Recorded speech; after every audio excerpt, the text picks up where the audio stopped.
पवई से 8 किलोमीटर दूर स्थित श्री विद्यासागर गौ संवर्धन एवं संरक्षण समिति के द्वारा गौशाला संचालित है, जिस समिति पर बजरंग दल व विश्व हिंदू परिषद के द्वारा बीते दिनों प्रशासन को समिति की तानाशाही व भ्रष्टाचार के विरोध में ज्ञापन सौंपा गया था। ज्ञापन पर कोई कार्रवाई न होने पर बुधवार को विश्व हिंदू परिषद बजरंग दल के नेतृत्व में सर्व हिंदू समाज के द्वारा विशाल जन आंदोलन नगर बंद व चक्का जाम किया गया, जिसकी वजह से पवई नगर में कुछ दुकानों को छोड़कर पूरी तरह से पवई बंद रहा।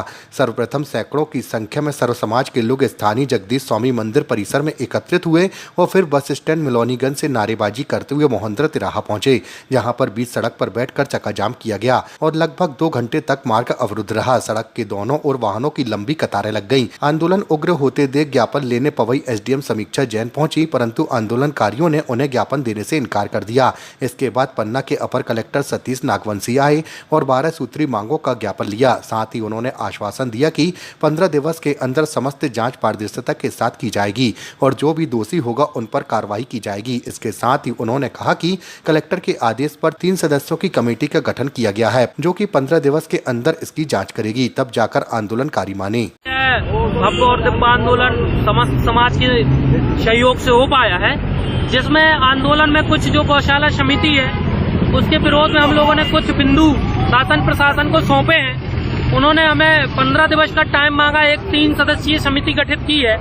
उस समिति के निर्णय के बाद ही अब जो आता है तो देखेंगे। अगर समिति 15 दिवस के अंदर अपना निर्णय और अपनी जांच हम लोगों को प्रस्तुत नहीं करेगी तो हम और बड़ा आंदोलन करेंगे। जिला स्तर पर करेंगे, प्रदेश स्तर पर करेंगे और राष्ट्रीय स्तर पर करेंगे।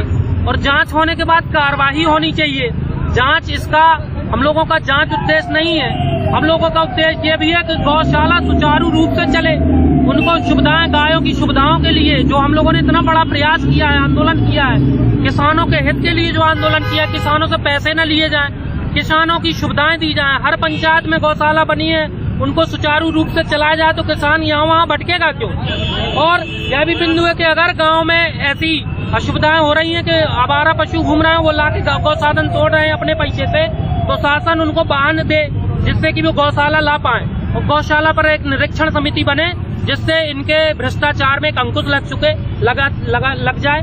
और साथ ही हम ये चाहते हैं कि जो इस समिति का निराकरण हो वो सार्वजनिक सबके सामने हो, एक बड़ी बैठक हो, प्रेस कॉन्फ्रेंस में हो, किसी कमरे में बंद न हो कि कमरे में बंद करके 4 लोगों ने कर लिया, हम वो नहीं एक्सेप्ट करेंगे और बड़े से बड़ा आंदोलन करेंगे। और इसके बाद जितने भी आंदोलन होंगे उसमें सभी शासन प्रशासन की ही जवाबदारियां होंगी, उसमें हम लोगों का कोई रूप नहीं है और हम लोग ईंट से ईंट बजा देंगे, इतना कहना। अभी ये जानकारी माननीय एसडीएम महोदय ने हमें नहीं दी है तो हम इसको नहीं मानेंगे। हमारे भाइयों को नहीं दी है, हम समिति भंग नहीं मानते, हम यही मानते हैं अभी वही समिति। जब शासन एक प्रेस कॉन्फ्रेंस करे, हमारे भाइयों, पत्रकार भाइयों, हमारे किसानों को बताए तो कि समिति भंग हुई है, कमरे में बंद करने को हम भंग नहीं मानते। हम ये जानते हैं कि आपके अंदर भी कहीं न कहीं आप या तो उसमें शामिल हैं, तो अंदर काम कर रहे हैं आप। हम लोगों को कुछ भी पता नहीं है इसके बारे में। हम तो इसके बाद जो जांच आएगी, निष्पक्ष जांच आएगी, उसको मानेंगे। तो ये रोड खोल दीजिए जिससे अव्यवस्था गया है। मुख्य रूप से पवई में जो गौशाला विद्यासागर जी गौ संवर्धन समिति भ्रष्टाचार किए जाने, अनियमितता किए जाने के संबंध में ज्ञापनकर्ता पक्ष द्वारा तथ्य उठाए गए हैं।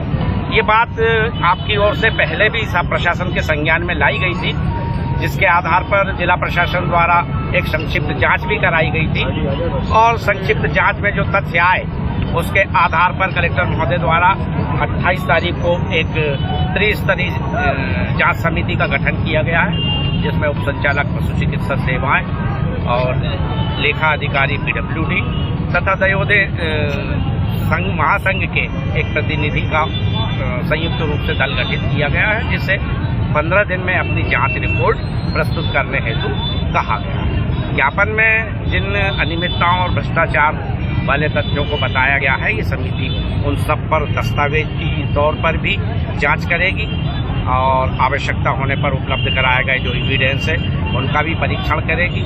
और उसके बाद जो जांच के रिपोर्ट आती है, यदि कोई ऐसी अनियमितता भ्रष्टाचार कोई पाया जाता है तो कलेक्टर महोदय और जिला स्तरीय एक समिति होती है गौशाला प्रबंधन के संबंध में, वो आगामी कार्यवाही के लिए निर्णय